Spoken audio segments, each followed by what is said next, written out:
Et bonjour à tous et à toutes et bienvenue sur la chaîne Ma Petite Ferme. Aujourd'hui on se retrouve pour une nouvelle vidéo sur le potager en octobre. Allez, je vous propose d'aller faire un petit tour et tout simplement dans le potager. Allez, c'est parti. Donc voilà, au potager, pas grand chose de nouveau. Des poireaux, ça pousse tranquillement. Des choux, donc plusieurs variétés, on ira faire le tour tout à l'heure. Et des laitues, voilà, qui sont juste au fond. Donc j'étais en train de préparer un tunnel parce que voilà, je me situe dans les Pays de la Loire. Et le matin, les températures commencent à être assez fraîches. Ce matin, on était à 4 degrés. Et bon, voilà, on a encore un peu le temps avant les gelées, mais ça les a ralentis dans leur croissance. Alors je vais mettre un tunnel, histoire de les rebooster tout simplement. Juste à côté, j'ai préparé la terre qui servira pour les oignons. Donc j'ai passé un coup de fraise juste hier et la terre reste assez souple. Donc la dernière... Enfin, au niveau de l'itinéraire culturel de cette parcelle, on était sur des patates nouvelles, pas l'automne dernier, mais je les avais mis en février. Et ensuite, après la récolte des pommes de terre, on est allé tout de suite sur des butternuts. Donc on est sur des légumes qui demandent assez de richesse au niveau du sol. Et du coup, j'ai décidé de mettre des oignons, parce que eux demandent tout simplement peu de matière organique.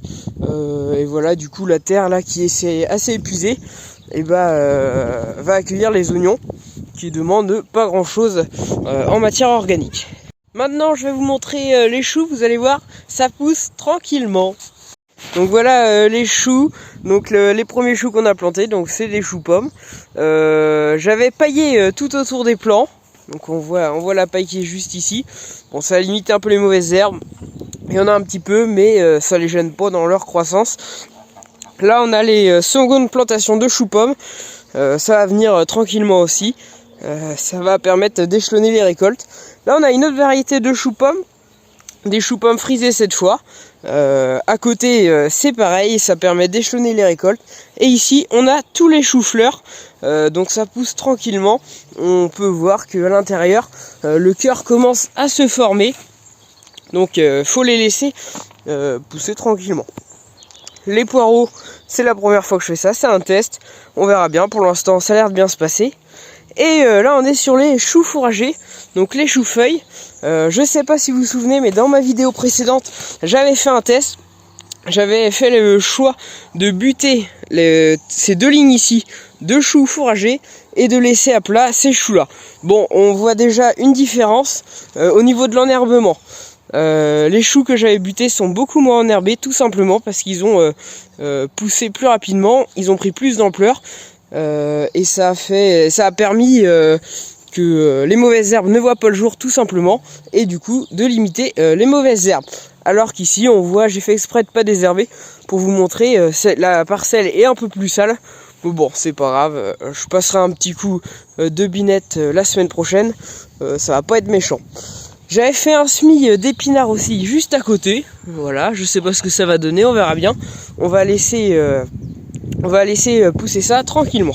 J'avais oublié de vous dire en début de vidéo, j'ai ragrandi quelques parcelles, ou du moins j'ai créé des nouvelles parcelles au potager. Je vous montre ça tout de suite.